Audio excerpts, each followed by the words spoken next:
I'm Cindy Lunsford, and I'm one of the co-founders, co-owners, co-managers of Yogasoul Bhakti Center in Nashville, Tennessee. If you were to go back into India through ancient times and even today, yoga is an asana. Or the yoga practice that we have here in the West is just one small facet. It's the asana. The rest of yoga is comprised of meditation and breathing and chanting and focusing the mind on certain things, and ultimately all leading to clear the mind and body and be ready to have a relationship with God.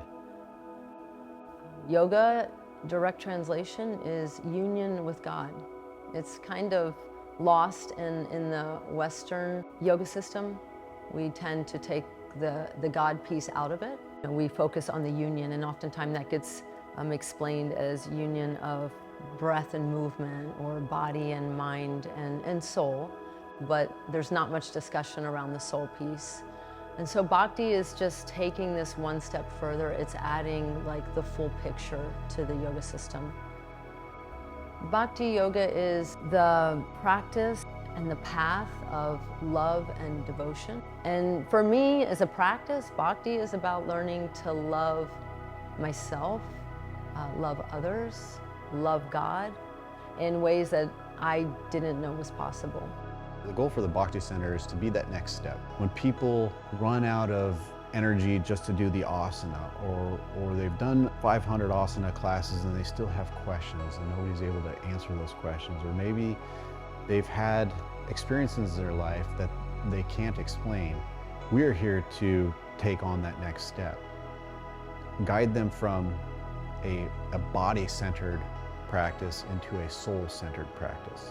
It's not either asana or bhakti. That's the piece I want people to understand. It's like asana can definitely support your bhakti, you know? And bhakti can support your asana.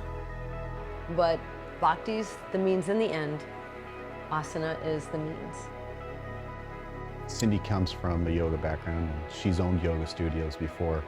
And those yoga studios are great at bringing community together and teaching people how to move their body and use their body, and almost how to cleanse the body to be prepared for a more spiritual life.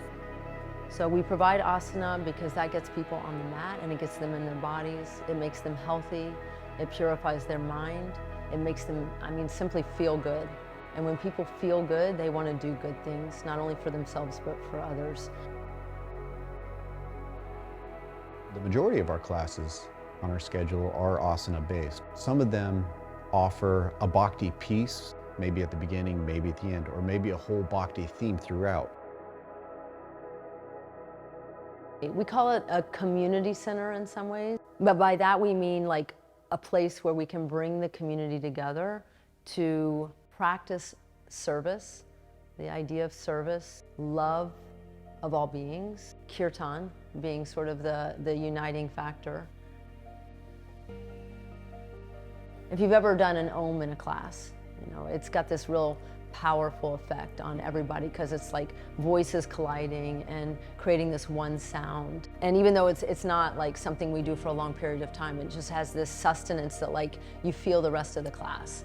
And when I heard Kirtan for the first time, it was like that on steroids.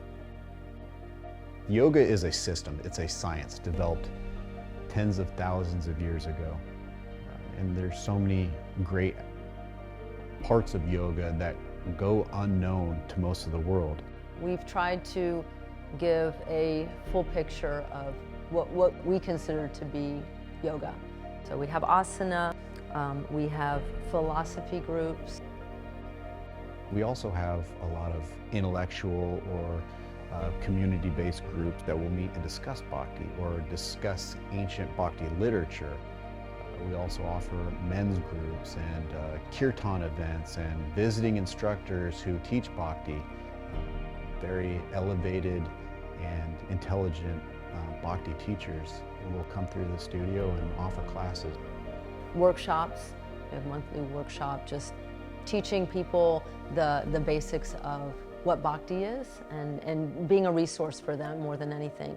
Not always about teaching them, but just being a space and a resource for them to come and ask questions and, tell us what their story is in their spiritual life. We make our pricing very affordable. We would never turn people away. We offer things that are really intended to bring different people together, maybe different desires, different wants and needs within the yoga system, but all with that sort of like-mindedness of wanting to get healthy, want to be better versions of themselves. We feel like Nashville's ready for a space like this where people can come together and just explore what it means to serve other people and to be healthy in body, mind, and soul.